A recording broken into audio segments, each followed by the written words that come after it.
Tatsumi é um caipira meio bobo, mas ambicioso, que sonha em fazer a vida na capital imperial, e um dia ele vai conseguir, salvando a nação com suas habilidades e sacrifício. Tudo começou quando Tatsumi deixou sua pequena e pobre vila com seus 2 melhores amigos de infância para ir à capital imperial, ganhar muito dinheiro e ajudar seu povo. No caminho, Tatsumi encontra uma fera perigosa de primeira classe, um dragão da terra, atacando uns viajantes. Ele pula na frente, tipo um herói, e corta um dos braços do dragão na hora. Depois ele salta e, na descida, retalha a fera com sua espada, sem dó nem piedade. Os viajantes elogiam suas habilidades e agradecem pela ajuda. Ao ouvir sua história, eles o alertam sobre a corrupção que assola a capital, e então cada um segue seu caminho.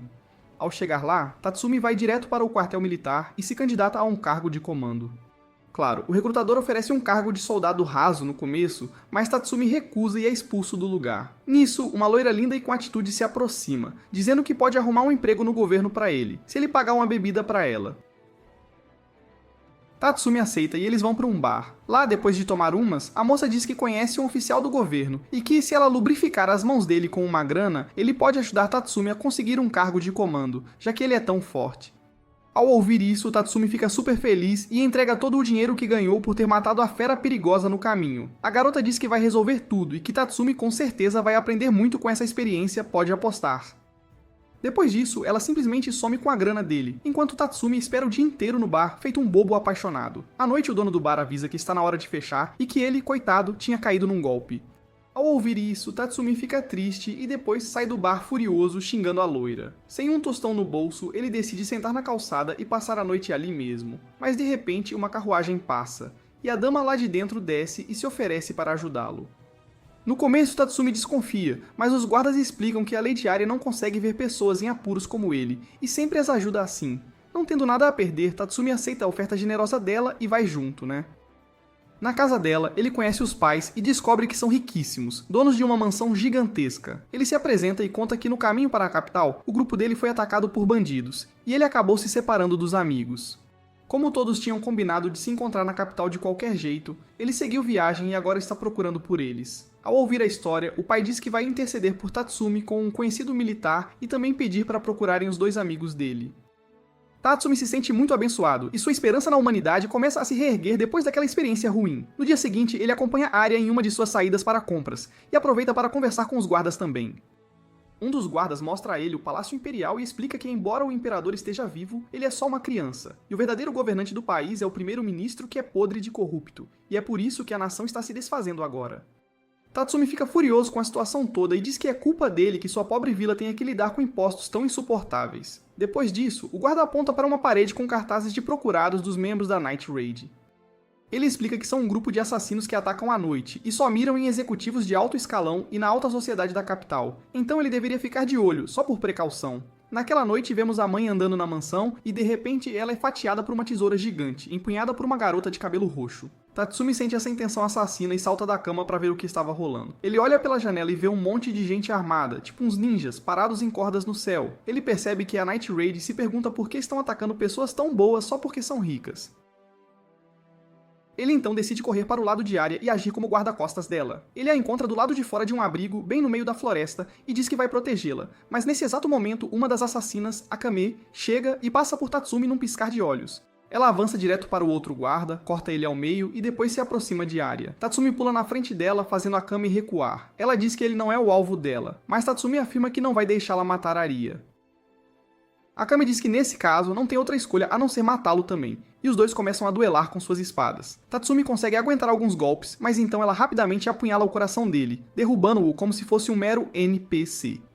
Enquanto isso, vemos a loira de antes chegar na cena também, e ao olhar para Tatsumi, ela se pergunta: meu Deus, como um cara pode ser tão azarado assim? Mas aí Tatsumi se levanta e revela que foi salvo por um pequeno ídolo que guardava no bolso interno um presente dos seus aldeões.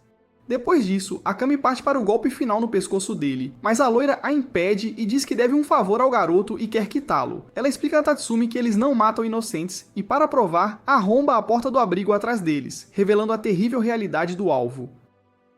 Tatsumi entra e descobre que, na verdade, é uma câmara de tortura, com corpos mortos pendurados por todo lado. Mas ele fica super deprimido quando vê que o corpo pendurado no centro é de um de seus amigos, o Seu. E bem nessa hora, um garoto chama Tatsumi, revelando ser Ieyasu. Com seu último suspiro, ele conta que Arya matou Cell, torturando-a até a morte, e isso deixa Tatsumi furioso de verdade. Com a verdade revelada, Arya começa a insultar Seu e os outros mortos, dizendo que não suportava que ela fosse mais bonita e que pessoas pobres são apenas seus brinquedos, e não há nada de errado no que ela quer fazer com seus brinquedinhos. Akame decide acabar com ela, mas de repente Tatsumi se vira e corta Arya ao meio com sua lâmina. E então corre para Ieyasu, deixando-o dar seu último suspiro em seus braços. A loira percebe que Tatsumi não hesitou em matar Arya, e pensa que ele é na verdade muito forte.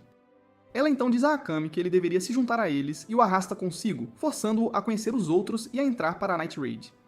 Akame revela o nome da loira como Leone, e então todos voltam para a base depois de sequestrar Tatsumi e levá-lo junto. No dia seguinte, Tatsumi senta perto dos túmulos dos seus dois amigos e se pergunta como ele está agora, completamente sozinho. Nisso, Leone chega e pergunta se ele já decidiu se vai se juntar a eles ou não. Ela então o leva para conhecer os outros membros, começando por uma cabeça de vento de cabelo roxo chamada Chile, e pede para ela dar umas palavras de incentivo. Chile pensa um pouco e então diz que agora que ele sabe do esconderijo deles, se não se juntar, eles terão que matá-lo. É, super encorajador, né? Em seguida, ele conhece a Mine, que se aproxima e diz que alguém feio como ele não pode trabalhar com profissionais como eles. Depois disso, eles vão para o campo de treinamento, onde encontram o Bulat, que é super masculino, e normalmente usa sua armadura nas missões. Leone revela que ele é gay, e Bulat nem se dá o trabalho de negar, para ser sincero. Em seguida, eles conhecem o pervertido tarado Lubok, e depois seguem para o rio para encontrar a Akame. Leone revela que, apesar da aparência fofa, ela foi criada na selva e é super forte. Akame diz que a chefe Najenda está de volta, e Tatsumi tem a chance de se apresentar a ela. Ela pede para Leone reunir todo mundo e diz que quer um relatório detalhado sobre o jovem. Depois de receber o relatório, Najenda oferece a Tatsumi para se juntar às fileiras deles, e se ele não quiser, será empregado na oficina. Mas, de qualquer forma, não será morto. Embora com suas habilidades, ele se daria melhor ajudando-os como esquadrão de coleta de informações e assassinato do exército revolucionário. Najenda revela que eles querem livrar a nação dos líderes corruptos e levarão o exército revolucionário à vitória, salvando a todos, inclusive a vila dele. Ao ouvir isso, Tatsumi diz que significa que eles são assassinos heróicos e estão do lado do bem. Todos começam a rir e dizem que são meros assassinos, não importa como ele tente dourar a pílula. Eles matam pessoas e podem ser condenados à morte a qualquer momento, e ninguém moveria um dedo. Apesar de tudo, Tatsumi acha que é a coisa certa a fazer e aceita se juntar ao grupo deles. Depois disso, a chefe designa Akame para treiná-lo, e eles encerram a reunião. No começo, Tatsumi fica só na cozinha, ajudando Akame a pescar e preparar as refeições para todos, enquanto os outros saem em missões de coleta de informações. Certa noite, todos se reúnem à mesa de jantar e Leone revela que os alvos deles, desta vez, são Ogre, da Polícia Imperial, e um comerciante de óleo chamado Gamal. Segundo o relatório, Gamal comete crimes e suborna Ogre, que por sua vez atribui os crimes a uma pessoa inocente e a manda para a execução. A Night Raid aceita essa missão, e Tatsumi é designado para matar Ogre, enquanto Akame e Leone cuidarão de Gamal. Depois disso, eles vão para a cidade, e Leone conta a Tatsumi sobre o passado de Akame. Ela revela que, quando criança, ela e a irmã foram compradas pelo Império, então foi forçada a um treinamento de assassina junto com várias outras crianças e conseguiu se destacar, emergindo como a melhor entre todas elas. Ela foi então usada pelo Império para fazer o trabalho sujo, mas durante uma missão, percebeu a natureza corrupta do Império e numa missão para matar a chefe, conseguiu convencê-la a mudar de lado. Desde então, Akame está do lado do exército revolucionário. Tatsumi entende que ela contou sobre o passado de Akame para dizer que ele é muito complacente ao matar os outros e que deveria ficar mais alerta. Com isso, eles se separam e partem para seus alvos. Akame e Leone cuidam do comerciante de óleo facilmente, enquanto Tatsumi se aproxima do Ogre bêbado nas ruas da noite. Ele se esconde num manto e diz ao oficial que tem algo importante para discutir com ele, e que gostaria de conversar num lugar onde não houvesse ninguém. Eles vão para um beco isolado e lá Tatsumi se curva, pedindo para ser alistado no exército imperial. Ogre se vira e diz que ele deveria tentar a sorte em outro lugar, mas então percebe a sede de sangue de Tatsumi, que está prestes a atacá-lo de costas. Ele se vira rapidamente, mas Tatsumi o corta sem lhe dar chance de reagir. Com Ogre no chão, Tatsumi pensa que conseguiu e começa a se afastar, mas então Ogre se levanta atrás dele e começa a atacá-lo sem parar. Ele consegue empurrar Tatsumi contra uma parede, e então diz que ele deve ser da Night Raid. Ele começa a falar mal do grupo, e Tatsumi salta e contra-ataca para calá-lo. No entanto, Ogre simplesmente revida e o desafia, dizendo que deve ser a viúva cujo marido ele condenou à morte, e que vai matá-la logo depois de terminar aqui. Ao ouvir isso, Tatsumi fica furioso de verdade, avança e corta um dos braços de Ogre. Depois disso, ele salta e o retalha, exatamente como fez com o dragão da Terra antes. Com isso, Tatsumi volta para a base e relata a conclusão bem-sucedida de sua missão à chefe. Akame o examina em busca de ferimentos e diz que está feliz por ele ter voltado em segurança. Com essa missão cumprida, Najenda o designa para treinar com a Mine. No dia seguinte, a base deles é descoberta por assassinos de outra nação, e todos saem para lidar com a situação. Durante essa missão, Bullet mostra a Tatsumi sua relíquia imperial, Incurcio, que é a armadura que ele usa junto com sua lança. Sua armadura lhe confere muita força e agilidade, enquanto sua lança pode fatiar inimigos como se fossem manteiga. A relíquia de Akami é sua espada, Murasame, que tem a capacidade de amaldiçoar pessoas com um único corte, envenenando-as até a morte em segundos. A relíquia de Minnie é sua arma de energia chamada Pumpkin. Sheila empunha uma tesoura gigante, a Ecstasy, que pode bloquear balas e cortar qualquer coisa. Lubbock usa uma luva e uma relíquia de arame chamada Crosstail, e Leone usa uma relíquia tipo cinto que a permite se transformar numa gata garota super legal, que aprimora todos os seus sentidos e lhe dá força, velocidade e regeneração sobre-humanas. E finalmente nosso Tatsumi empunha sua velha espada enferrujada que trouxe da sua vila. É tipo um equipamento de nível tutorial, sabe? Depois de dar um jeito nos assassinos, Tatsumi começa seu treinamento com a Minnie no dia seguinte. No entanto, o treino dele começa com os jatos de energia da relíquia dela e um encontro de compras o dia todo, em nome da investigação. Tatsumi sente que é uma perda de tempo, mas então Minnie o leva aos campos de execução pública, onde ele vê pessoas inocentes sendo enforcadas e torturadas até a morte, tudo por causa das políticas do primeiro-ministro corrupto. No dia seguinte, eles recebem a próxima missão, matar um parente distante do primeiro-ministro, chamado Edoku. Todos vão para completar essa missão em equipe, e Minnie derruba Edoku com suas habilidades de atiradora magistral, usando sua relíquia. Enquanto isso, o resto dos membros da Night Raid lida com os guardas e outros homens do grupo dele. No caminho de volta, Minnie conta a Tatsumi sobre seu passado e revela que nasceu na fronteira ocidental do Império, sendo uma meio estrangeira. Por causa disso, ela sempre foi vista como uma forasteira e sofria muita discriminação. Depois que o exército revolucionário se uniu aos ocidentais, ela entrou para a Night Raid e agora planeja abrir um caminho para a vitória deles, criando um país sem preconceitos. E depois de tudo isso, ela quer ficar rica e viver uma vida confortável com sua contribuição na guerra. Depois disso, eles seguem para o ponto de encontro para se reunir com os outros, mas bem nessa hora, são emboscados pelo líder dos guardas. Ele é um artista marcial especializado e pula sobre eles, chutando Tatsumi para o lado e indo direto para a Mine. Minnie atira de volta e o mantém afastado, mas ele consegue se aproximar de qualquer jeito. No entanto, Tatsumi o impede, abraçando-o como Goku fez com seu irmão, e diz pra Minnie atirar nele, e de preferência não como o Piccolo, né? Vendo-o depositar tanta fé nela, Mine faz o disparo e então concorda em aceitá-lo como membro da Night Raid. Alguns dias depois, Tatsumi começa a treinar sua esgrima com Bullet na base, aprimorando suas habilidades. Ele ajuda a Akami na cozinha e passa o resto do dia treinando para aprimorar suas habilidades. Certa noite, a chefe chama todos para a sala de reuniões e fala sobre o próximo alvo. Dessa vez, eles devem caçar um serial killer que gosta de decapitar pessoas por esporte. Eles conversam entre si e descobrem que deve ser Zank, o carrasco que enlouqueceu e virou um assassino. A chefe diz que Zank roubou uma relíquia imperial antes de escapar, então todos devem ficar em alerta máximo nesta missão. Depois disso, todos vão para a cidade e começam a patrulhar a área. Tatsumi faz dupla com Akami e eles andam por um tempo. Durante o almoço, ele vai para o lado para se aliviar e bem nessa hora, vê Seu no fim da rua. Ele tenta alcançá-la, mas ela começa a correr em direção ao Coliseu e ele decide ir atrás. No Coliseu, ele se aproxima e a abraça, chamando seu nome, mas só então percebe que, em vez de sua linda amiga, ele está na verdade agarrado a um esquisitão bombado. Bullet deve estar morrendo de ciúmes, com certeza. Tatsumi pula para trás e saca sua espada. O esquisitão se revela ser Zank e começa a ler os pensamentos de Tatsumi com a ajuda de sua relíquia imperial chamada Spectre. No começo, ele só vê Bullet nos pensamentos, mas vamos ignorar isso e ir direto para a ação, que é o que interessa. Tatsumi começa a luta avançando com sua espada, mas Zank desvia com facilidade porque seu haki da observação é forte demais. Tatsumi tenta atacar de novo, mas Zank se abaixa e revida com sua lâmina de mão. Ele tenta sobrecarregar Zank com uma saraivada de golpes, mas Zank desvia de tudo e então contra-ataca de forma semelhante, cortando as articulações e músculos de Tatsumi, deixando-o completamente inútil. Depois disso, Tatsumi reúne todas as suas forças e consegue fazer um corte no rosto de Zank, em troca de ter suas costas fatiadas. Ele então se vira e cai no chão, enquanto o carrasco avança para desferir o golpe final. Mas bem nessa hora, Akami pula e o impede. Sendo um vilão de anime, Zank tira sua capa sem motivo nenhum e então enfrenta Akami com suas duas lâminas. Akami avança com sua espada e os dois começam a duelar com grande maestria. Akami percebe que Zank está acompanhando seus movimentos lendo seus pensamentos, então ela limpa a mente e em vez de virar um bobão como Luffy, ela consegue, de fato, atacar. Mas Zank ainda a bloqueia e a corta nas costas. Ele revela que consegue ver os menores movimentos nos músculos dela com sua relíquia e pode reagir a tempo. Ele então usa seu Jinjutsu para fazer Akami pensar nele como sua irmã, Kuromi. Ele diz que agora ela deve estar vendo a pessoa que mais ama e não conseguirá lutar. Ele corre para atacá-la, mas para sua surpresa, Akami revida com mais força do que nunca e diz que foi justamente por amá-la que ela atacou com toda a sua força para acabar logo com aquilo. Percebendo que Akami é mais maníaca que ele, Zank perde a cabeça e solta uma saraivada de facadas nela, tipo um noob. Akame defende todos os golpes e então encerra a batalha com um golpe limpo na garganta dele. Depois de terminar a missão, todos voltam para casa e no dia seguinte, Tatsumi acorda sob os cuidados de Shilo. Eles começam o treinamento dela fazendo-o nadar no rio usando uma armadura pesada.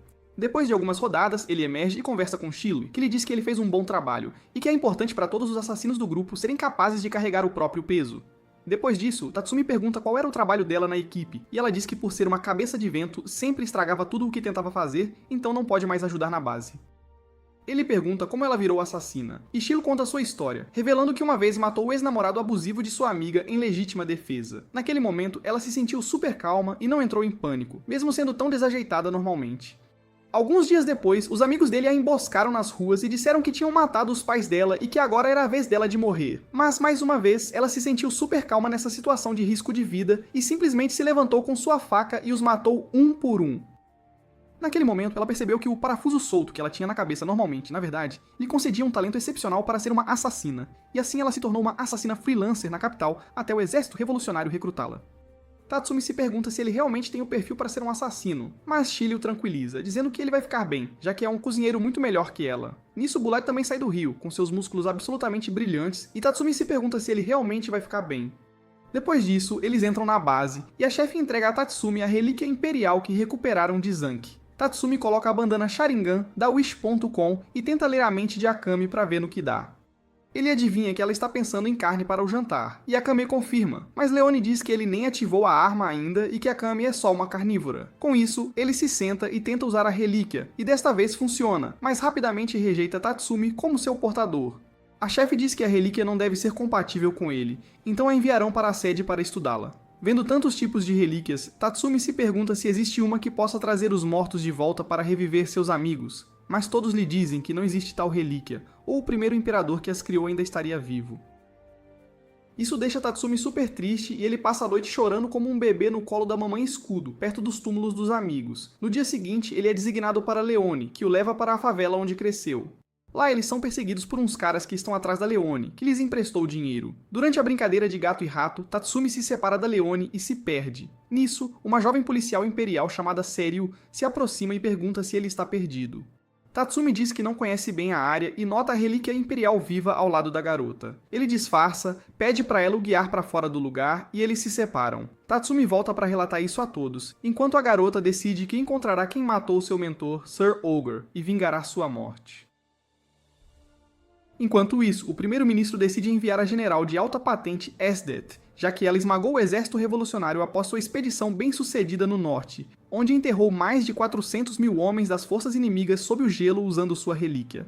De volta à favela, Tatsumi e Leone continuam sua missão à noite. O alvo dessa vez é uma máfia de drogas que está sequestrando garotas da favela, drogando-as e depois vendendo-as como escravas. Leone ativa sua relíquia e se transforma em sua forma felina, então pega Tatsumi e pula pra dentro do prédio. Eles confirmam o alvo do telhado, pulam pra dentro e começam a jogar Fruit Ninja com os mafiosos, completando a missão com pontuação perfeita. Enquanto isso, Mine e Shilo cuidam do chefe dos traficantes e começam a correr de volta pra base, mas no caminho são emboscadas por Seryu. Mine inicia a batalha atirando com sua Pumpkin, mas a relíquia viva de Seryu, Koro, salta e para o ataque. Seryu começa a atirar nas duas, e então ordena que Koro ataque Shili, mas ela corta a cabeça da fera com suas tesouras. Ela avança, mas percebe que Koro ainda está vivo e prestes a atacá-la, mas Mine a salva empurrando o cãozinho para trás com seu tiro de energia. Ela diz a Shili que relíquias vivas têm um núcleo, e a menos que você o destrua, elas não podem ser paradas. Nisso, Seryu manda Koro virar um Jigachei, crescendo braços musculosos, e então ordena atacá-las. Shilo se posiciona com sua relíquia e a usa como escudo para bloquear os golpes pesados de Koro. Seryu aproveita a chance e apita para chamar reforços, e a coisa começa a ficar feia para as garotas da Night Raid. Sentindo-se em perigo, Mine explode Koro para trás com um tiro poderoso da Pumpkin, e Shili usa essa chance para atacar Seryu e a empurra de volta para a floresta. Ao tentar bloquear os ataques, Seryu pisa em falso e cai, e Shilo corta as duas mãos dela com suas tesouras. Mas Seryu revela duas armas embutidas nos cotovelos e tenta atirar de surpresa, mas Shilo simplesmente bloqueia as balas com sua relíquia e então corta os braços dela também. Pensando que não pode vencer de outra forma, Seryu revela seu trunfo e liberta o cão dentro de Koro, fazendo-o se transformar no cão louco que todos disseram para não se preocupar.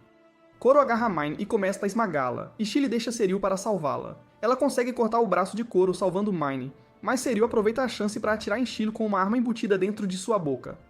E assim Coroa morde ao meio, e perdemos a primeira melhor garota da Night Raid. Logo, os reforços chegam e cercam Mine, mas Chile usa seu último suspiro para cegar a todos, usando a habilidade especial de sua relíquia para ajudá-la a escapar.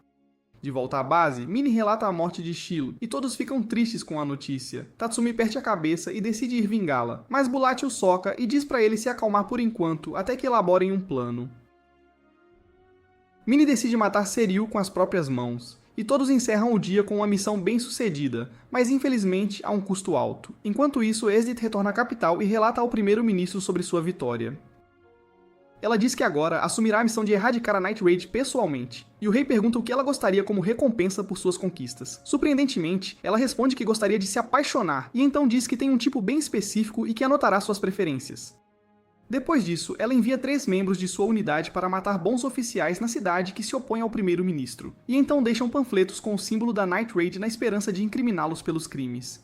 No dia seguinte, Tatsumi se sente mal pela morte de Shile, e se pergunta como Akame pode estar tão calma, mas à noite ele a encontra, e ela também desaba em lágrimas, revelando o quão desolada se sente pela morte da amiga, mas que precisa controlar seus sentimentos para não impactar sua missão. No dia seguinte, a chefe reúne todos e fala sobre os assassinatos dos bons oficiais e sobre a próxima missão. Ela envia Leone para patrulhar a capital e ver o que Esdith está aprontando, e então diz que Tatsumi e Bulat, Akame e Lubbock formarão 2 equipes e guardarão um dos 2 bons oficiais que provavelmente são o próximo alvo do inimigo.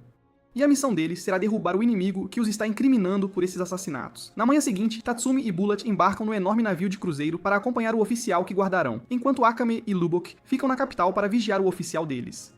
Akame deseja que os rapazes voltem sãos e salvos da missão, pois não quer perder mais amigos. Enquanto isso, Leone rastreia Esdith e percebe que ela é uma personagem secundária, e que certamente morrerá se a atacar agora. Então ela faz a coisa inteligente e volta correndo com o rabo entre as pernas. De volta ao cruzeiro, Tatsumi caminha pelo convés, observando o oficial que deve guardar e se pergunta como alguém vai assassiná-los com tanta gente por perto. Ele se pergunta se deveria relaxar e dar uma folga, mas Bulat o soca de sua invisibilidade e diz para ele focar na missão e ser um bom guarda-costas. Tatsumi nota como é útil a característica de invisibilidade da armadura de Bulat. Ouvindo isso, Bulat diz que a usa desde seus dias no exército imperial, quando lutou com todas as forças, mas no fim não importou, porque seu general foi acusado injustamente e levado à corte real só porque não subornaria o primeiro-ministro. Bulat tenta o seu melhor para revidar, mas o general é levado para a capital e nunca mais se ouve falar dele. Depois disso, incriminaram Bulat como criminoso também. Então ele fugiu com Incúrcio e se juntou ao exército revolucionário para lutar contra o governo corrupto. Depois que sua história termina, Incúrcio diz que também está entediado, e sua invisibilidade começa a desaparecer. Bulat diz que terá que tirar a armadura por um tempo, então ele deixa o convés para Tatsumi, e vai para dentro recarregar. Durante o almoço, todos de repente ouvem uma flauta tocando, e isso faz com que todos adormeçam. Tatsumi pensa que algo está errado e vai para o convés ver se estão sob ataque. E com razão, o mais barulhento dos 3 homens de Esdith, Daidara, sai da escuridão. Ele joga uma espada larga em direção a Tatsumi e diz para ele o enfrentar em batalha. Ele diz que quer ganhar experiência para ser o mais forte que existe, e então também saca seus machados de batalha. Tatsumi começa a batalha como um idiota, como sempre, e tenta um golpe de salto amplo com sua espada, mas Daidara o faz recuar com um golpe forte de seus machados. Depois disso, ele joga um dos machados em Tatsumi como um Draven. Tatsumi tenta desviar, mas é atingido na volta. Daidara revela o nome de sua relíquia imperial como Belvac, e então joga um dos machados novamente. Tatsumi pensa que é esperto, e pode fazer um Destructo Disc de Goku e Frieza nele, mas Bulat o soca no meio de seu ataque suicida e diz que foi uma jogada nova. Daidara pergunta quem ele era e por que não foi afetado pela música da flauta, e Bulat diz que foi devido à sua masculinidade nível Andrew Tate. Ele nota a ferida na perna e percebe que Bulat está blefando sobre sua masculinidade, e que ele apenas se esfaqueou na perna para sair do genjutsu. Bulat diz a Tatsumi para observar a batalha de perto e se vira para encará-lo. Ele grita, Incúrcio, e equipa sua armadura como Sailor Moon, mas nesse instante todos os 3 homens de Esdith pulam nele de uma vez.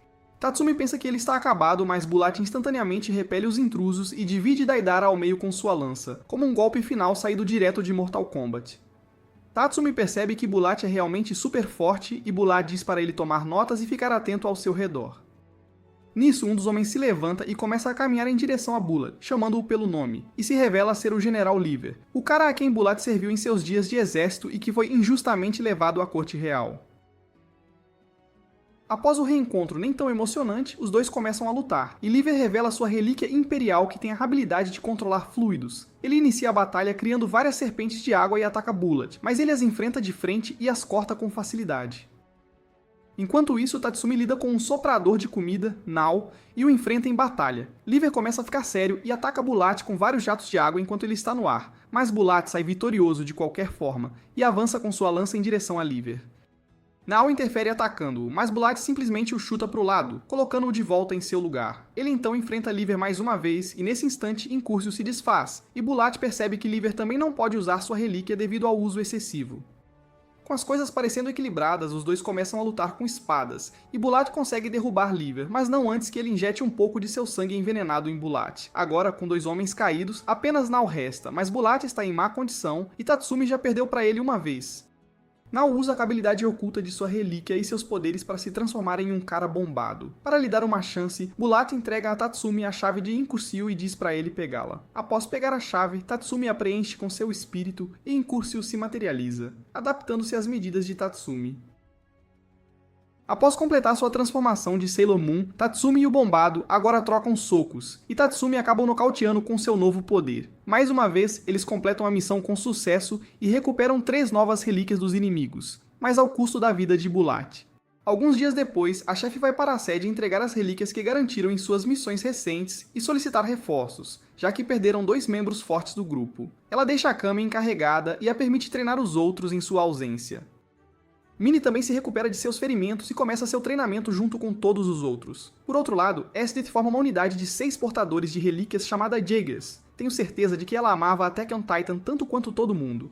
Em seu novo grupo, há um caipira chamado Wave, que serviu na Marinha Imperial e parece um Tatsumi 2.0. Tem a Kuromi, que é a irmã mais nova da Akame, a garota maluca Seryu, um médico chamado Stylish, o cara nada assustador, Bose, e o sujeito que se acha o máximo, Run.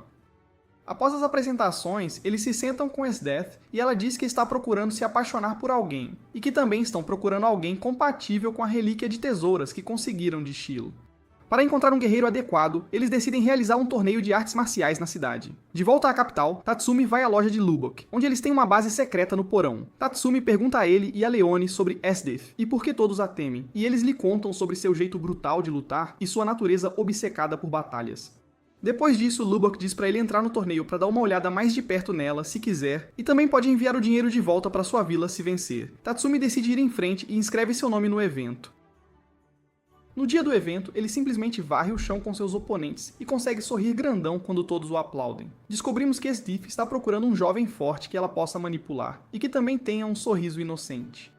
De repente, Tatsumi se encaixa em todos esses critérios, e ela se apaixona por ele à primeira vista. Ela pula de sua cabine, caminha até ele e diz que o recompensará pessoalmente por vencer sua luta. Então ela coloca uma coleira no pescoço dele e sai, e nosso garoto é sequestrado por ela assim, de repente. De volta à base, todos decidem bolar um plano para resgatar Tatsumi, e também mover a base mais para as montanhas. Na noite seguinte, Esdeath leva Tatsumi para uma de suas missões, onde ela o manda observar os Jaegers derrotarem as forças inimigas. Ela diz que ele será uma unidade de apoio dos Jaegers e que ela o treinará pessoalmente. Tatsumi se pergunta se pode usar essa chance para trazer Esdeath para o lado deles, mas ao mesmo tempo sente medo de sua força.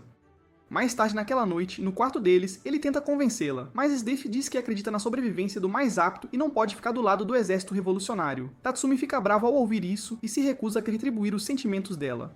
Depois disso, ela o amarra e pergunta a todos os membros de sua unidade se alguém tinha alguma experiência com amor. Surpreendentemente, Bose tem uma esposa há 6 anos e diz a ela que a persistência é a chave, e que até ele foi rejeitado nas 2 primeiras vezes. Esdeath anota tudo e decide conquistá-lo. No dia seguinte, Tatsumi se apresenta aos demais membros do grupo e descobre sobre seus passados, incluindo o fato de Kuromi ser irmã de Akame. Depois disso, ele é designado para uma missão de caça, e é pareado com sua versão 2.0, Wave. No caminho, eles conversam, e Tatsumi percebe que Wave é, na verdade, um bom sujeito e pensa que ele está lutando por justiça ao estar no exército imperial. Os dois lutam contra uns monstros árvore por um tempo, e Tatsumi usa essa chance para escapar com a ajuda da invisibilidade e velocidade de Incurcio. Depois de lidar com todas as feras perigosas, Wave percebe que Tatsumi escapou e pensa em fazer xixi nas calças imaginando a cara de raiva da Esdeath. Ele então decide usar sua relíquia Grand Chariot que surpresa, é na verdade Incurcio 2.0. Ele então dispara em alta velocidade e eventualmente alcança Tatsumi enquanto ele está usando o Incurcio. Ele pensa que é na verdade Bulat ou outra pessoa da Night Raid e começa a lutar de frente com ele. Tatsumi decide fugir de qualquer jeito, mas Wave se mostra muito mais forte e rápido em todos os sentidos, e ele até chuta através da armadura de Incurcio com um golpe. Ele chuta Tatsumi pro rio, e Tatsumi usa essa chance para escapar usando a invisibilidade de Incurcio que ele pode manter por apenas alguns segundos. Wave pensa que ele escapou e decide correr na frente para procurá-lo. Enquanto isso, Tatsumi é atacado por uma fera perigosa quando está caído, mas Akame o salva, e todos correm de volta para a base junto com Lubbock. De volta à base, Tatsumi lhes conta sobre as relíquias e habilidades dos Jaegers e tudo mais que descobriu durante sua estadia lá. Ele diz que todos eles são tão fortes quanto eles mesmos, mas Esdeath é uma história completamente diferente. Ouvindo isso, Najenda diz que embora Esdeath seja forte, ela tem uma fraqueza, ela está viva, e enquanto tiver um coração batendo, sua relíquia poderá derrotá-la com um único arranhão. Por outro lado, na capital, Esdeath pune Wave por deixar Tatsumi e o portador de Incurcio escaparem e diz a ele que falhar não é uma opção pela segunda vez. Seriu também falha em rastreá-los, mas o Dr. Stylish descobre a base da Night Raid com a ajuda de seus experimentos de quimera. Mas em vez de relatar isso de volta a Esdeath, ele decide eliminá-lo sozinho com seu exército de prisioneiros mutantes. Eles iniciam um ataque com um dos homens quimera pegando Leone de surpresa, e supostamente a matando. A essa altura, Lubbock descobre que estão sob ataque graças à sua relíquia e informa a todos. Ele é atacado por um monte de quimeras flexíveis que são difíceis de cortar com sua relíquia de arame, mas ele consegue derrubar uma criando uma lança de seu arame e perfurando o inimigo com ela. Depois disso, ele é perseguido por um monte de inimigos semelhantes, mas Akame vem ao seu resgate e os massacra em pedacinhos num instante. Nisso, ela é atacada por uma quimera mecanoide, cujo corpo é feito de ferro e, portanto, resistente ao veneno de Murasame. Ela continua a lutar com ele enquanto Lubbock lida com 2 golems de ferro. Enquanto isso, Tatsumi pula do prédio equipado com Incurcio e começa a nocautear um monte de NPCs sem nome com seus socos. Ele é então desafiado por um homem italiano que tem as tesouras de Chile. Olhando para Éxtase, Tatsumi fica furioso e avança para matar o cara, mas ele revida com as tesouras e quebra a guarda de seu braço. Tatsumi tenta socá-lo novamente, mas ele o repele e começa a avançar para desferir o golpe final. Mas nesse instante, Mine entra em cena com sua Pumpkin e incita o cara ao atacá-la. Ela carrega sua arma, deixando o homem se aproximar, aumentando seu poder, e então o manda para Nárnia com um único tiro e recupera a êxtase. Dr. Stylish se sente mal por perder a relíquia imperial, mas nesse instante todos notam uma arraia gigante, uma fera perigosa, voando sobre eles, carregando Najenda e 2 novos membros da Night Raid. Enquanto isso, Akame e Lubbock terminam com seus oponentes e se juntam ao resto deles lá fora. O Homem Quimera que atacou Leone tenta atacar Mine sorrateiramente dos arbustos, mas antes que ele possa fazer qualquer coisa, Leone o manda para Nárnia com um único tiro para encontrar o macho italiano também. Ela revela que apenas curou o dano com sua relíquia e que estava na verdade bem. Depois disso, todos se reúnem e são cercados por todas as quimeras restantes. Eles decidem acabar com elas rapidamente, mas de repente todos caem, exceto Tatsumi, que está usando Incurcio. Dr. Stylish revela que eles liberaram um veneno paralisante no campo e que estava fazendo efeito agora. Tatsumi pensa em proteger a todos sozinho, mas nesse instante a chefe envia um dos novos recrutas para mostrar sua força. O cara de cabelo azul, Susanoo, empunha sua enorme arma laminada e começa a matar todos os inimigos na área com facilidade. Dr. Stylish decide explodir os mortos na esperança de derrubar Susanoo também, mas ele simplesmente cura todos os seus ferimentos, revelando que ele próprio é, na verdade, uma relíquia imperial humanoide. Vendo todos os seus homens derrotados, o Dr. Stylish decide dar no pé, mas Susanoo o alcança rapidinho e o impede. O doutor então resolve enfrentá-los e injeta em si mesmo um soro especial que o transforma num titã gigante, daqueles de dar medo. Olhando para a fera colossal, o Cavaleiro Ray decide que é hora de um ataque dos titãs na vida real, e todos começam a lutar contra ele. Susanoo bloqueia seus movimentos enquanto Tatsumi pega uma carona para alcançar a cabeça do titã, onde o corpo real do doutor se esconde. Mini derruba o titã com seu disparo de energia, e Akame finaliza a batalha, cortando-o e matando o doutor com seu veneno mortal. Após darem um jeito nos inimigos, todos se encontram com a chefe, que os apresenta aos novos recrutas recém-chegados. Todos se mudam para um lugar bem mais afastado nas montanhas, onde será difícil localizá-los, e as apresentações começam. Primeiro temos Chelsea, uma assassina habilidosa que tem quase tantas mortes quanto a própria Akame. Ela é fofa, alegre, consegue domar um cão com uns docinhos e até irritou a Minnie ao tirar sarro dela. Por outro lado, Susanoo é um cara bonitão e musculoso cuja habilidade especial é ser uma verdadeira mãe para todos. Ele cozinha, limpa, lava, gerencia as finanças e, pasmem, até constrói uma casa. Todos começam a se dar bem, exceto Lubbock, que vê Susanoo como uma competição de masculinidade, mesmo ele sendo uma relíquia, e Minnie, que está simplesmente irritada com a Chelsea. De volta à capital, Saria lamenta a morte do doutor, que considerava seu mentor após Augur. Esdeath vem confortá-la e a faz devotar sua vida a ela. Wave caminha com Kurome e decide ser homem, declarando-se a sério, como sua mãe o aconselhou. Mas ele percebe que é tarde demais ao ver Esdeath e Seryu se abraçando. Na nova base da Night Raid, a chefe avisa que a batalha final pela Revolução está se aproximando, então passarão o próximo mês treinando e aprimorando suas habilidades. Após uma montagem de treinos intensos nas montanhas, todos se sentem mais fortes, e Tatsumi consegue usar a lança de Incúrsio também.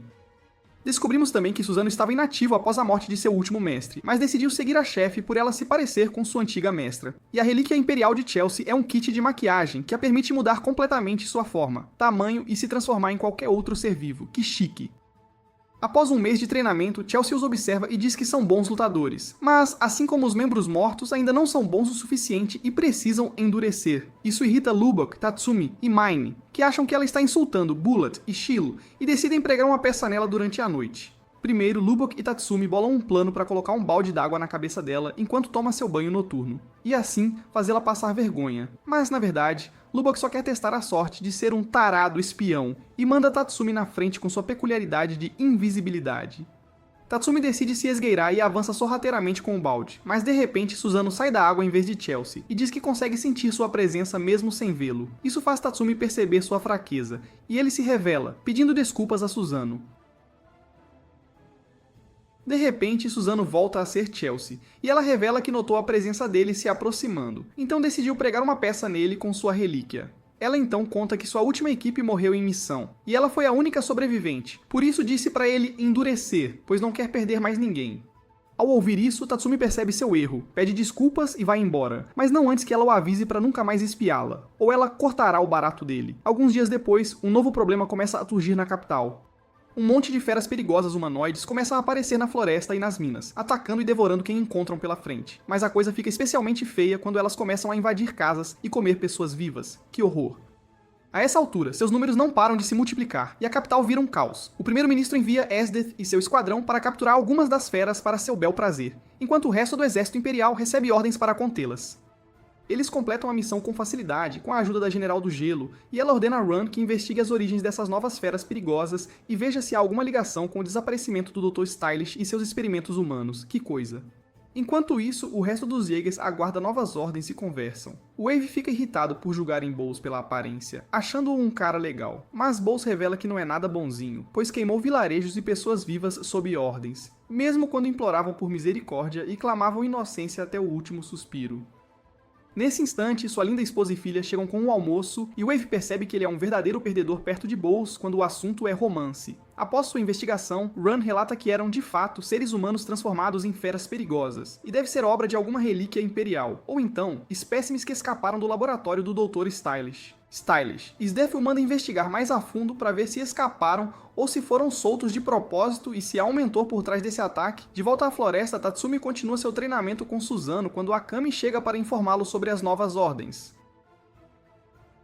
Todos voltam para a base, e a chefe lhes fala sobre as feras perigosas humanoides que estão atacando pessoas e surgiram na floresta do nada. Desta vez, o objetivo deles é o mesmo da capital imperial: matar os monstros que estão fazendo mal às pessoas. Eles operarão à noite para evitar encontros com o exército imperial e ficarão na moita até a batalha final pela Revolução. A princípio, Chelsea está cética sobre bancar a heroína e salvar pessoas, mas Tatsumi a convence do contrário com um toque no jutsu, e parece super legal. Isso seria verdade se o zíper da calça dele não estivesse aberto, e Suzano tivesse avisado antes da reunião toda. Durante a noite, Tatsumi faz dupla com Lubbock e patrulha as montanhas em busca das feras perigosas, mas não encontram nenhuma. No caminho, ele pergunta a Lubbock por que ele chama a chefe pelo nome, e não de chefe, e ele revela que se conhecem desde antes da formação do exército revolucionário.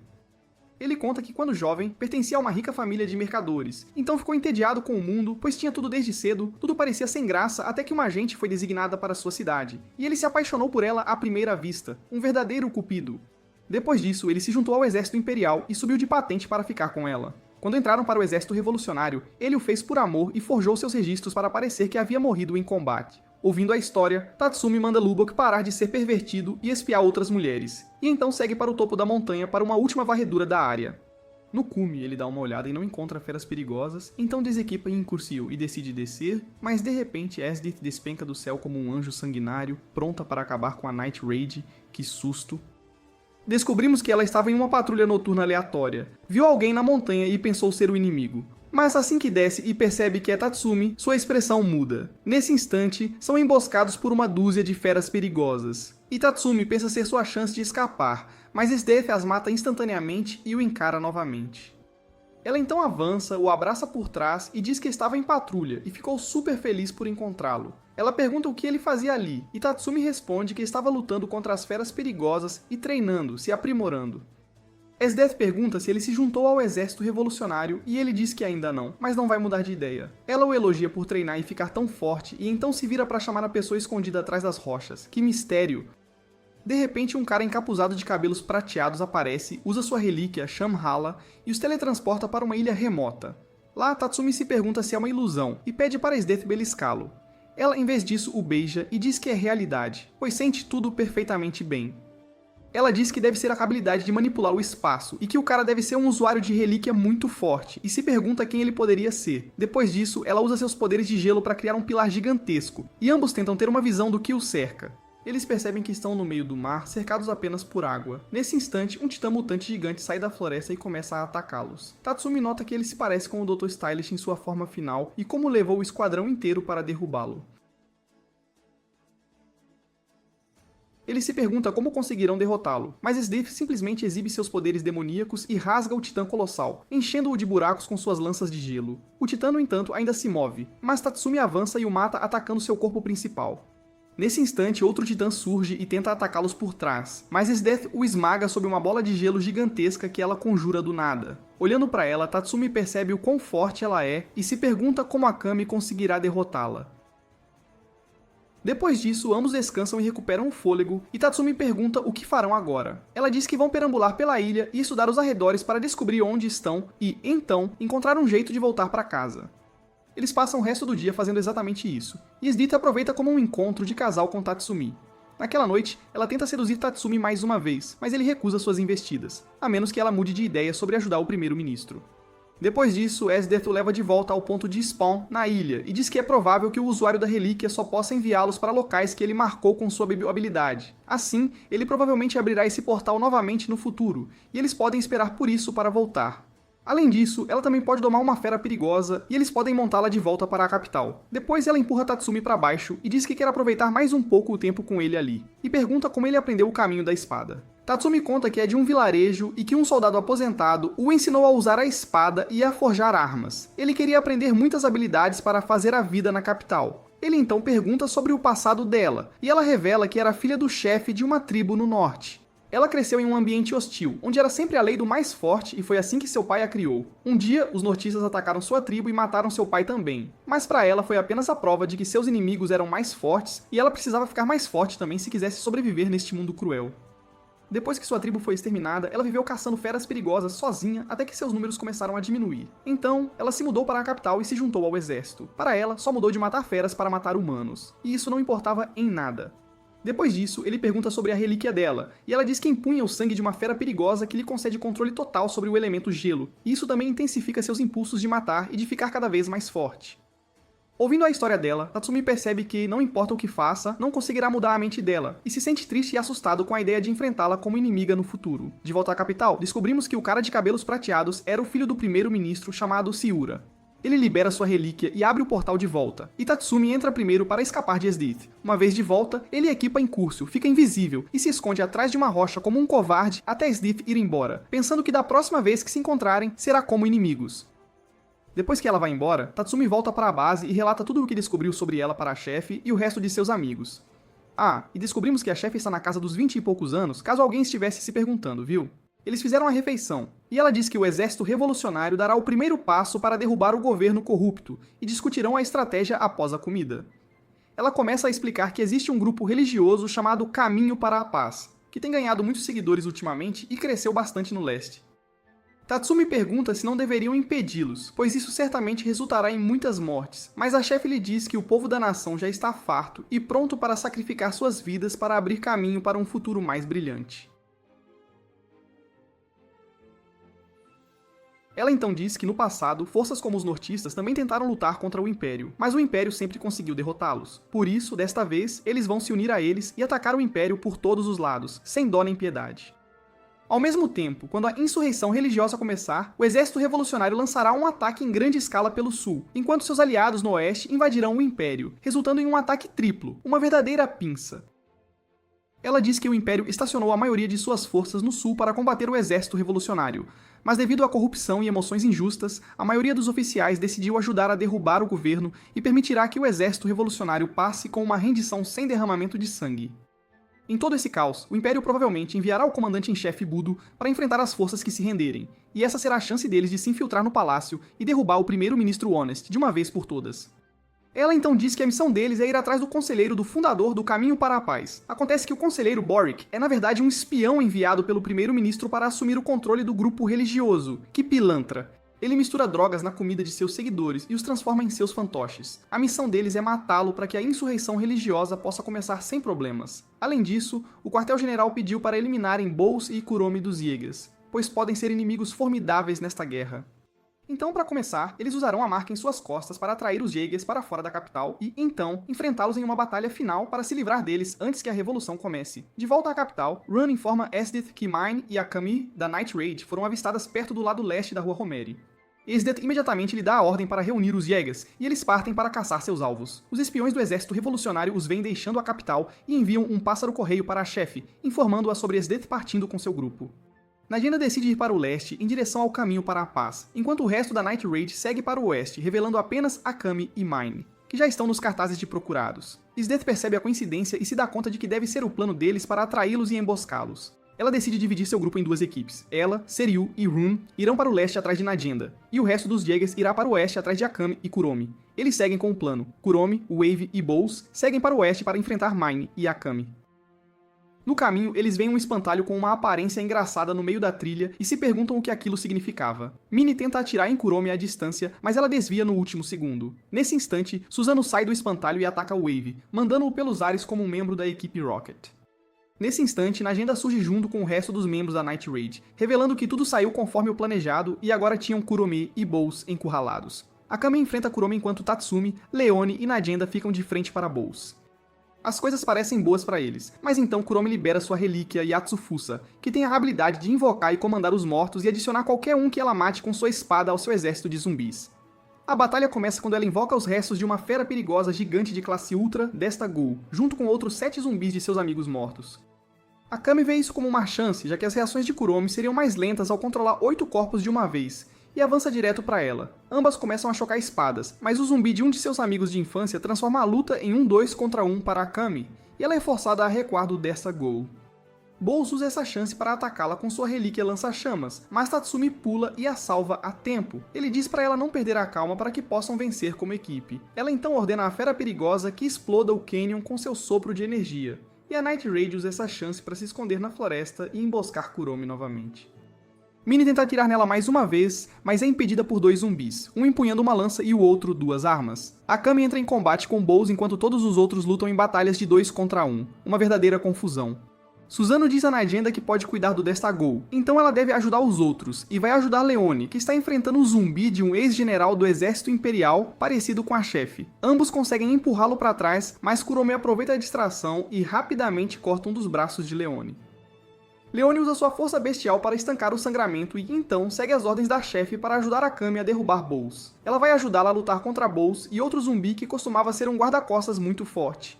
Enquanto isso, Najenda luta contra o ex-general e consegue cortar a cabeça dele. Mas sendo um zumbi, o corpo continua se movendo e ela fica furiosa ao ver o corpo mutilado de seu amigo morto. Por outro lado, Susano mantém a fera perigosa gigante ocupada e Najenda permite que ele use sua habilidade oculta, se necessário.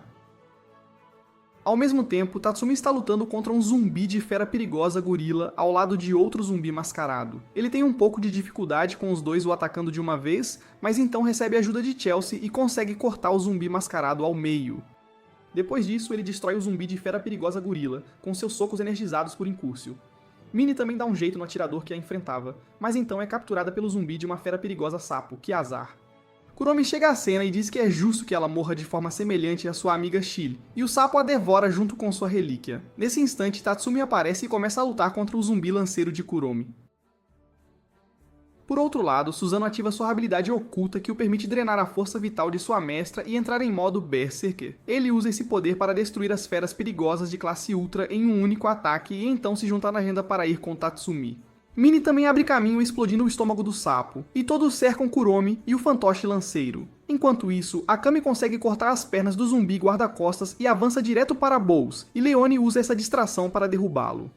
Mas ela é atingida no braço pelo guarda-costas que cai, então ela simplesmente arranca a relíquia das mãos de Bols com as mandíbulas de sua fera. Eles mandam ele se render, já que não poderá usar a relíquia agora, e Bols responde que sim, não pode usar, então vai explodir todo mundo e mandar pra Nárnia. Ele joga a relíquia no ar e a detona, causando uma explosão gigantesca. Tatsumi protege todos ao redor, agindo como um escudo graças a Incursio, e Leone, numa calma impressionante, pega o escudo do guarda-costas zumbi e aguenta a explosão sozinha.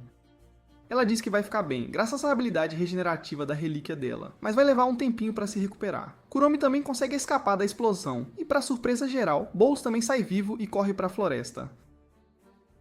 Ele pensa em se juntar a Kuromi de novo, mas no caminho encontra uma garotinha chorando perto de uma árvore com um machucado no joelho. Ele para ajudar e a menina o apunhala com uma agulha envenenada, revelando ser Chelsea, disfarçada de criança de uma vila que Bols queimou no passado. Nesse exato momento, Lubbock também chega e avisa que Kuromi escapou, mas ele sabe a direção dela. Chelsea diz que vai atrás dela e vai acabar com ela, senão ela vai arrumar mais zumbis e atacá-los de novo no futuro. Ela manda Lubbock voltar e enviar reforços, enquanto ela vai na frente atrás da Kuromi. Lubbock corre de volta para a base e conta tudo a todos, e eles mandam Tatsumi e Kane para trazer Chelsea de volta em segurança. Enquanto isso, Chelsea se transforma em Bols e encontra Kuromi. Ela revela que aprendeu as personalidades e o jeito de falar de todos os membros da Jaegers, graças às informações que Tatsumi trouxe, e usa isso para enganar Kuromi completamente. Enquanto caminhavam juntas, Kuromi de repente cai e diz que seus biscoitos drogados acabaram, e que precisa deles na hora. Chelsea se abaixa, dá uns tapinhas nas costas dela e então a apunhala com uma agulha envenenada, aparentemente a derrubando. Ela então pega a espada e começa a se afastar, mas para surpresa dela, Kuromi se levanta e revela que, devido aos efeitos da nova droga que tem tomado, ela é imune a essas coisas, e só vai morrer se o coração dela parar ou se a cabeça for decepada. Ela então rapidamente pega a espada de volta da Chelsea e solta os zumbis Lanceiro e Atirador, fazendo-os persegui-la. Chelsea usa uma bomba de fumaça e foge, mas é rapidamente pega pelo Lanceiro, que corta o braço dela enquanto o Atirador a derruba com tiros ao mesmo tempo. E é assim que perdemos nossa segunda melhor garota, depois da Shilo, de um jeito brutal. De volta à cidade, Tatsumi e Akame ainda procuram por Chelsea e seguem o rastro de sangue que vem da floresta até a cidade. Tatsumi corre pelas ruas e acaba na praça da cidade, onde um monte de gente está aglomerada em volta do ponto central. Ele levanta o olhar para ver o que estão olhando e imediatamente cai de joelhos ao perceber que é nada mais, nada menos que a cabeça da Chelsea, erguida num poste. Depois disso, todos voltam para a base e continuam a missão com o coração pesado e a firme resolução de fazer essa revolução acontecer. Descobrimos também que Leone pode recolocar o braço, graças às suas propriedades regenerativas e aos fios do Lubbock. Na manhã seguinte, todos seguem para o leste para lidar com o conselheiro do grupo religioso para que a revolução possa começar. Enquanto isso, Esdeath encontra o conselheiro Balak e diz a ele que ela e os Jaegers atuarão como seus guarda-costas contra o Night Raid, que eles suspeitam já ter se infiltrado no leste. Balak os recebe e revela que foi protegido pelos 4 demônios Rakshasa até aquele momento, graças ao primeiro-ministro, e agora podem usá-los para o ataque. Eles decidem enviá-los à cidade para procurar membros do Night Raid e dar um jeito neles. Além disso, Wave percebe que Kuromi não se recuperou dos ferimentos da batalha anterior e está se esforçando demais. Ele a confronta e diz que vai pedir a Esdeath para dispensá-la da missão, mas Kuromi revela que se for tirada dos Jaegers, será morta, já que é uma assassina do Império. Ela diz que não quer isso, e se tiver que morrer, prefere morrer lutando como seus camaradas. Durante a noite, Akame se encontra com alguns espiões do exército revolucionário para trocar informações, mas eles são mortos por Abahara, os 4 demônios Rakshasa. Ele enfrenta Akame em batalha e exibe seu corpo extremamente flexível. No começo, Akame tem um pouco de dificuldade, mas ela finalmente consegue cortá-lo ao meio e sai vitoriosa. No entanto, ela é vista por Han, que a agradece por mostrar a relíquia e então voa para reportar a Esdeath. Por outro lado, Lubbock é emboscado por Sten e Mez, 2 dos 4 demônios Rakshasa, do nada. Eles suspeitam que ele seja um membro do Night Raid, por causa das roupas camufladas e do jeito de batedor. Sten consegue socar Lubbock e o derruba, e Lubbock aproveita a chance e finge que está morto. Ele usa seus fios para parar o coração por um tempo para convencê-los de que estava nocauteado, assim eles o deixariam em paz. Mas, para a infelicidade dele, os demônios encontram uma jovem que é espiã revolucionária e decidem matá-la. Vendo isso, o Sanji dentro do Lubbock acorda, ele se levanta e decide enfrentá-los numa batalha. Ele solta seus fios e começa a lutar contra os 2 demônios ao mesmo tempo. Parte para a ofensiva, criando um machado de batalha com seus fios, enquanto mantém alguns para se defender também. Ele atinge Sten com um machado, mas ele simplesmente para o golpe com as mãos nuas. Sten diz que é inútil enfrentá-lo assim, mas Lubbock responde que o objetivo dele era distraí-los, e eles se viram para descobrir que a jovem conseguiu escapar enquanto estavam ocupados lutando com ele. Com isso, Lubbock considera seu trabalho feito e foge deles. Sten decide persegui-lo, mas se vê preso em seus fios. Ele é parado primeiro quando esbarra num fio, depois quase tem a cabeça cortada, e então Lubbock atira uma lança de fio pelo peito dele. Depois disso, ele desenrola os fios dentro do corpo dele e os faz esmagar o coração, acabando de vez com o grandalhão. Depois disso, ele enfrenta Mez, armando uma rede de fios ao redor dela. Mez usa sua técnica ninja secreta e cobre os fios com um líquido gosmento que os torna inúteis. Ela então chuta Lubbock e se aproxima para acabar com ele. Lubbock joga 2 facas nela num último esforço, mas ela simplesmente desvia e então se aproxima para pegar Lubbock e matá-lo. Mas, nesse exato momento, as facas voltam e a atingem nas costas e no coração, e é revelado que Lubbock controlou as facas prendendo seus fios nelas. E assim, ele consegue escapar com sucesso, derrotando 2 grandes ameaças. Enquanto todos estão lutando e lidando com inimigos, Minnie e Tatsumi têm sorte pela primeira vez, e não encontram nenhum inimigo. Em vez disso, eles acabam encontrando o líder e fundador do grupo religioso, que os vê brigando e pensa como os dois ficam fofos juntos, e já começa a shippar na hora. Após a missão de reconhecimento, todos se reúnem, e decidem continuar com o plano de assassinato no festival de aniversário da organização religiosa. Eles se dividem em 2 equipes. Tatsumi e Mine se juntam para atrair o máximo de membros do Night Raid que puderem, enquanto o resto do grupo vai se infiltrar no prédio de Balak e assassiná-lo. Susanoo e Leone usam toda a sua força barulhenta e invadem pela porta da frente para atrair Kuromi e Wave, enquanto Tatsumi e Mine conseguem fazer Seiryu e a última demônio, Suzuka, segui-los. Eles os levam para algumas ruínas antigas fora da cidade, onde Seiryu começa a batalha lançando um ataque de armas contra eles. Mas Tatsumi pega Minnie e foge com sua relíquia. Eles são então atacados por Suzuka, e Tatsumi a enfrenta e a leva para dentro das ruínas, enquanto Minnie se prepara para atirar em Seiryu e se vingar pela Chile. Seiryu a nota e lança seu míssil mais poderoso contra ela, mas Mine o contra-ataca com uma explosão de energia da Pumpkin. Seiryu então se lança para frente em direção a Mine, junto com sua relíquia, mas Mine derruba o cachorro e então começa a modificar sua relíquia para acabar com eles. Seiryu diz que vai matá-la e dá de comida pro cachorro dela, assim como fez com os corpos da Chile e da Chelsea. Isso deixa Minnie furiosa, e ela simplesmente começa a disparar uma saraivada de balas de energia contra eles com sua arma modificada e consegue danificar o núcleo do cachorro também. Seiryu é forçada a usar seu último recurso, o que faz sua relíquia explodir, mas Minnie pula para trás a tempo de desviar da explosão. Seiryu a segue e tenta atirar nela com a arma que tem dentro da boca. Minnie bloqueia as balas com sua relíquia, mas Seiryu usa essa chance para dar um soco forte na barriga dela e a manda voando para trás. Enquanto isso, Tatsumi continua sua luta contra Suzuka dentro das ruínas e decide enterrá-la viva, quebrando as paredes e pilares do antigo edifício. Enquanto tudo desmorona sobre eles, ele se afasta rapidamente graças a Enkujo e a derrota de vez. Do lado de fora, Seiryu se aproxima de Minnie para acabar com ela e manda seu cachorro atrás dela também, com seu último suspiro. Minnie decide que não é hora de morrer, pega sua arma e a muda para um modo de feixe de energia, e então pega os dois de surpresa com um ataque de energia insanamente forte que atravessa tanto o cachorro quanto Seiryu, acabando com ela de vez. Enquanto ela cai no chão, prestes a morrer, Seiryu apela para tudo que tem contra Mine, e detona a poderosa bomba dentro da cabeça dela. Minnie tenta fugir, mas se vê muito ferida para se mover. Ela amaldiçoa seu destino, mas nesse exato momento, Tatsumi chega e a salva da explosão. A propósito, notícia de última hora, os dois se apaixonam aqui. Enquanto isso, Najenda e os outros membros do Night Raid conseguem assassinar Balak, que desobedece às ordens da SDF de ficar no quarto e tenta escapar pelo túnel secreto. No fim, isso se mostra uma grande vitória para o exército revolucionário e também para Tatsumi. Com o sucesso da missão, a rebelião finalmente começa, e o exército revolucionário avança em direção à capital, vindo do sul. Conforme o planejado, os oficiais estacionados nos fortes intermediários renunciam um após o outro, sem oferecer resistência, e os revolucionários continuam avançando. Para contra-atacar esses avanços, o primeiro-ministro chama o comandante-em-chefe Budo para falar com seus homens, enquanto ele apresenta seu próprio filho, Shura, e seu grupo de polícia especial, a Wild Hunt, para cuidar do Night Raid. SDF é enviada para o oeste para lidar com os aliados revolucionários, enquanto os membros restantes dos Jägers ficam de prontidão na capital. Eles se perguntam por que não estão sendo enviados para a linha de frente, mas então Kuromi cai no chão e de repente desmaia. Enquanto as forças avançam, a missão do Night Raid é se infiltrar no palácio e derrubar o primeiro-ministro Honest. Leon e Mine descem pelos túneis de esgoto subterrâneos, enquanto Tatsumi e Lubbock são escolhidos para se juntar aos espiões revolucionários dentro do palácio e se infiltrar com antecedência. Eles se encontram com a filha de um dos tutores de alto escalão do Império e ela os leva para dentro do palácio para se encontrarem com os revolucionários lá dentro. Mas, quando chegam ao prédio, ninguém responde de dentro, e Lubbock percebe sangue saindo lá de dentro.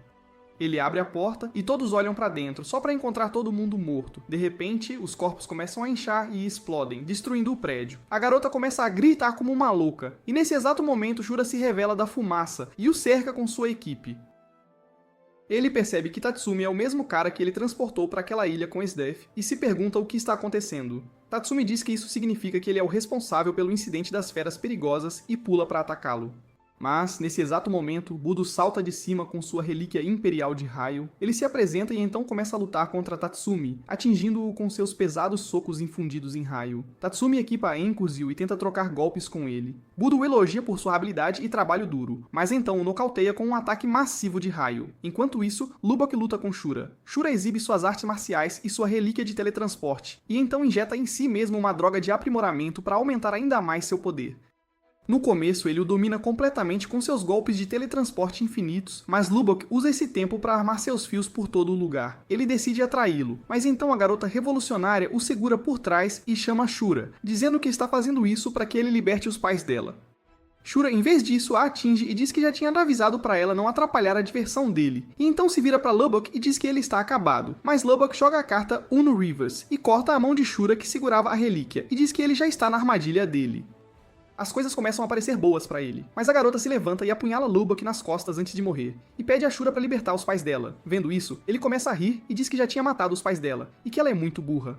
Ele pega a relíquia de volta e então teletransporta Lubok pra outra dimensão. Lubok, no entanto, o segura com seus fios e o puxa junto. Os dois lutam lá, e Lubok o derruba com sua lança de fio e esmaga o coração dele, assim como fez com Sten.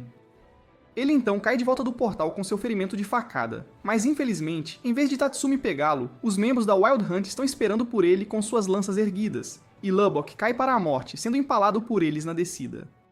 Tatsumi grita o nome dele, e então ele também é capturado. De volta ao palácio, Budo informa o primeiro-ministro sobre a morte do filho dele, e como ele derrubou um dos assassinos do Night Raid. Honest chora pelo filho por meio segundo, e então diz, tanto faz, e continua com seu frango. Budo então diz a ele que pegaram o outro como prisioneiro e que decidiram torturá-lo até a morte e fazer dele um exemplo para dissuadir os outros revolucionários. Nesse exato momento, Esdith chega ao escritório e diz que vai cuidar do assunto, e em seu coração, diz que não vai deixar ninguém ter Tatsumi. No dia seguinte, eles ouvem que haverá uma execução pública dele. Na noite seguinte, Mini decide ir sozinha e salvar Tatsumi, mas Akame a impede no caminho. Ela diz para Akame não tentar impedi-la, mas Akame responde que está ali para ajudá-la, na verdade. Nesse exato momento, Leone também aparece por trás e diz que vai ajudar, já que foi ela quem a recrutou, e diz para a chefe não impedi-los. A chefe diz que, como Night Raid, é dever deles impedir essa execução para que não abaixe a moral do exército revolucionário. E assim todos partem para salvar Tatsumi. De volta à cela da prisão, Esdeth confronta Tatsumi e diz que ele finalmente se juntou ao exército revolucionário. Ela diz para ele deixá-los e ir com ela, e que ela perdoará todos os crimes passados, mas Tatsumi diz que não pode ficar com alguém que espalha destruição. Ela tenta convencê-lo, mas vê que ele está resoluto, e então diz que fará a execução ela mesma e verá o quão forte é a vontade dele de viver. No dia seguinte, todos se reúnem no Coliseu com uma multidão enorme, na presença do Imperador Criança e do Primeiro-Ministro. Budo está de guarda, enquanto Esdeth se aproxima de Tatsumi com sua espada, que está amarrado a uma cruz no centro. Ela aponta a lâmina para ele, rasga a camisa dele e diz que vai começar agora. Mas nesse exato momento, Mine atira nela, fazendo-a recuar. Ela então dispara vários feixes de energia contra Esdith, fazendo-a se afastar de Tatsumi, e o resto do Night Raid voa sobre a multidão numa fera perigosa tipo a Raia-Manta. Ela então detona os explosivos que Lubok havia plantado no Coliseu como um avanço para a batalha final, e faz Esdeth cair no subsolo. Budo atira raios neles, e Najenda também salta com sua relíquia, Susanoo, para enfrentar Esdith. Enquanto isso, Leone se junta a Mini e Akame e se infiltra no palácio para manter os Jaegers longe deles e matar o primeiro-ministro. Mini e Leone lutam contra Budo, mas ele se mostra poderoso demais para elas. Leone tenta enfrentá-lo em combate corpo a corpo para dar aberturas para Mini atirar nele, mas Budo a paralisa com seu raio e aguenta os tiros da Mine como um verdadeiro Chad. A luta deles continua por um tempo, mas Budo continua os empurrando e até consegue atingir Mine com seu ataque de raio, superando o feixe de energia da Pumpkin.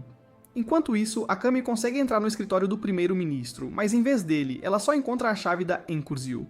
Ela recupera e corre de volta para o Coliseu para ajudar os outros. Com Mine levando um golpe direto de Budo, ela está perto da morte. Com suas emoções por Tatsumi e seus níveis de perigo tão altos, ela chama a Pumpkin para responder aos seus sentimentos e atira em Budo com o feixe de energia mais poderoso que consegue, esgotando e quebrando a Pumpkin no processo também. Budo responde atirando raios nela também, mas o ataque da Pumpkin o supera e o atravessa, derrubando-o de vez. Depois de derrotar o comandante em chefe, Mine cai de sua plataforma, e Tatsumi chega bem a tempo com a Incursio para pegá-la.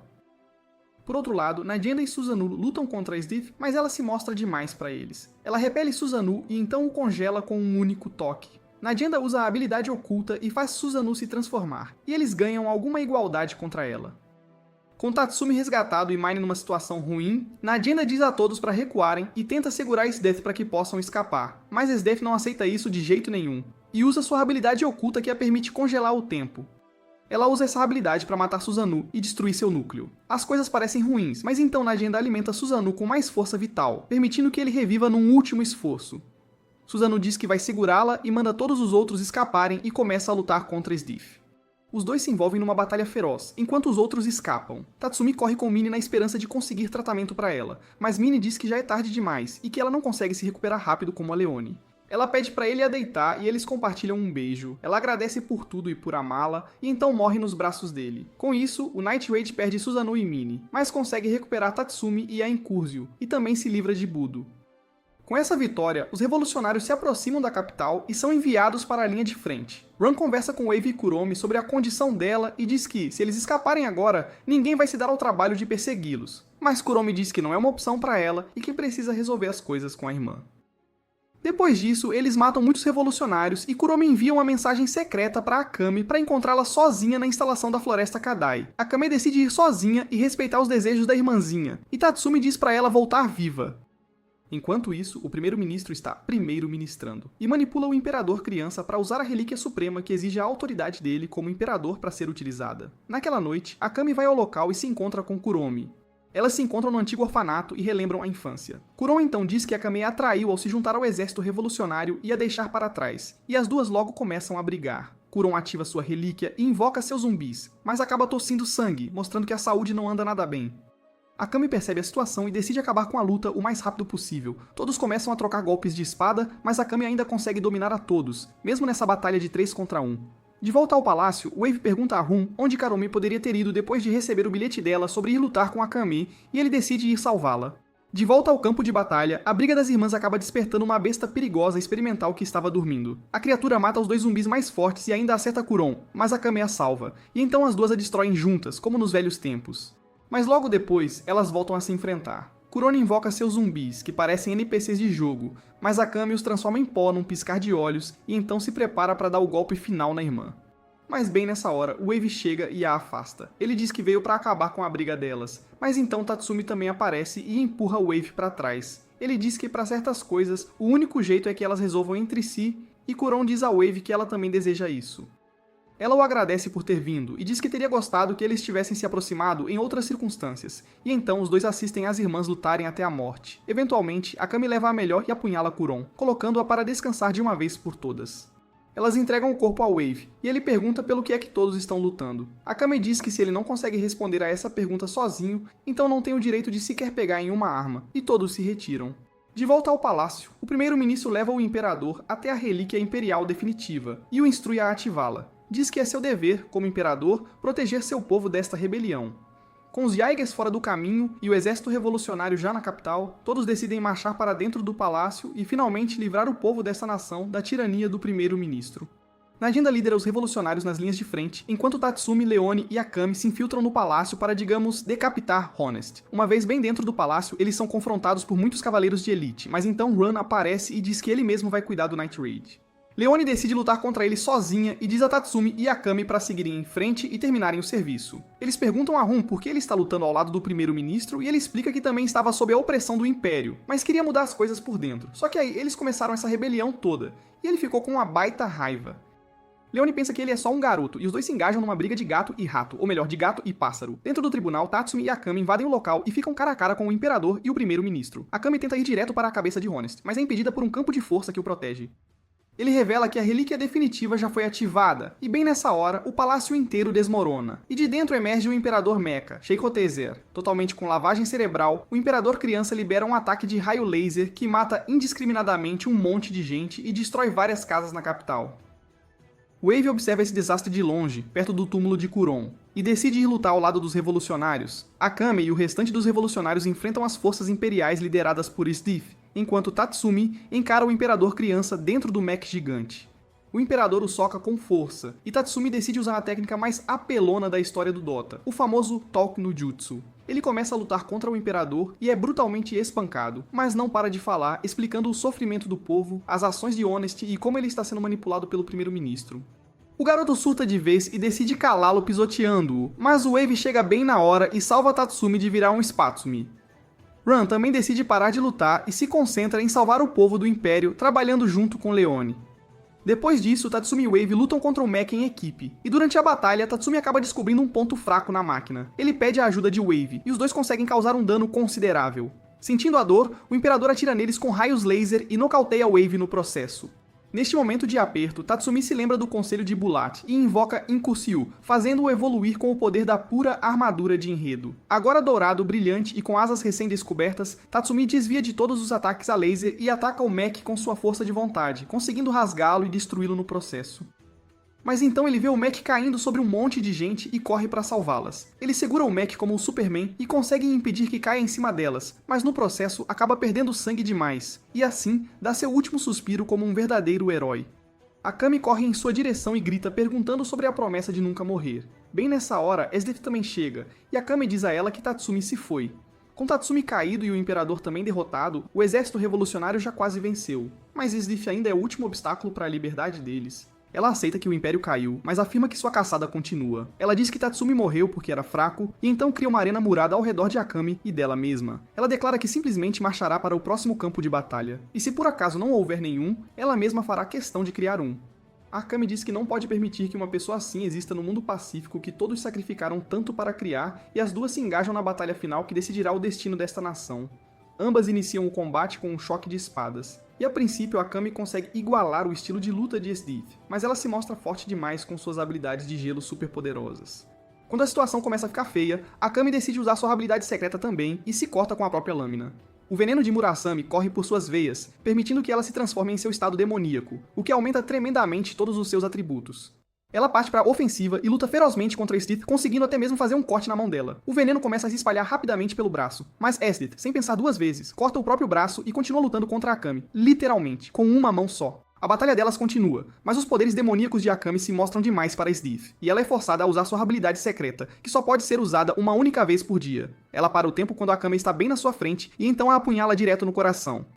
Mas assim que ela faz isso, percebe que é apenas uma imagem residual e se pergunta onde está a verdadeira Akame. Bem nessa hora, o tempo é restaurado e Akame a ataca de cima, dizendo que estava sendo cuidadosa com a habilidade secreta dela, aquela que matou Susano. Sdiff aceita sua derrota e então ergue uma parede de gelo entre elas, caminhando em direção ao corpo sem vida de Tatsumi. Ela o abraça e diz que eles finalmente estarão juntos agora. E assim, ela se desfaz no ar, sumindo completamente. Com a batalha final vencida e todo mundo morto, que nem em Game of Thrones, chegou a hora do que todos estávamos esperando, a morte do primeiro-ministro Honest. Ele decide fugir e escapar em meio a todo esse tumulto, mas Leone é rápida no gatilho e o confronta em uma passagem secreta. Ela avança para dar uma surra no porco gordo, mas ele revela sua relíquia oculta, que tem a capacidade de ser usada uma única vez para destruir qualquer outra relíquia. Ele destrói o cinto de Leone, e então a derruba com um tiro de pistola. Mas Leone não aceita desaforo, e ela o soca no nariz, derrubando-o. Honest atira nela várias vezes no estômago, mas Leone aguenta tudo como a rainha selvagem que é, e então continua a espancá-lo com os punhos, esmagando a cabeça dele.